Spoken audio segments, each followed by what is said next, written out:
আল্লাহ বলে, কিরে ফেরেশতারা, ঘটনা কি? এত খাবার কেন? আল্লাহ রোজা রাখছে। কি চায়? আল্লাহ ক্ষমা চায়। তো খায় না যে তৃষ্ণার, তো আল্লাহ আপনার ভয়। আমারা দেখছে না, আল্লাহ আপনারা দেখে নাই। জান্নাত দেখে নাই, আমার জাহান্নাম দেখেছে আল্লাহ কিন্তু জানে। তারপরে ফেরেশতাদের মুখ থেকে বের করা হবে। সুবহানাল্লাহ পড়ে। আমার জাহান্নাম দেখেছি কিনা বলো। ফেরেশতারা বলে, না জাহান্নাম দেখে নাই। আমার জান্নাত দেখেছে কিনা বলো।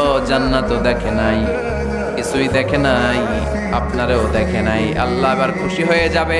আমার খুশির জন্য আমার ভয়ে তৃষ্ণার্ত ক্ষুধার্ত সামনে খাবার হাত বাড়ালেই খেতে পারে, গ্লাসটা তুললেই পান করতে পারে, আমার ভয়ে খায় না।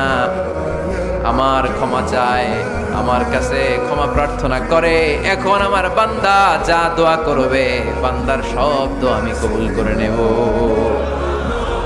আল্লাহর ভালোবাসা সফট কর্নার খুব গ্রো করে। যোগ্য যে খুব মারতে হবে, ঠিক কিনা? সময় মতো কাজ করতে হবে। সময়ের 1 ফোঁট, অসময়ের 10 ফোঁট। সময় মতো 1 ফোঁটা দিলে যেই লাভ, অসময়ে 10 ফোঁটা দিলে ওই লাভ হবে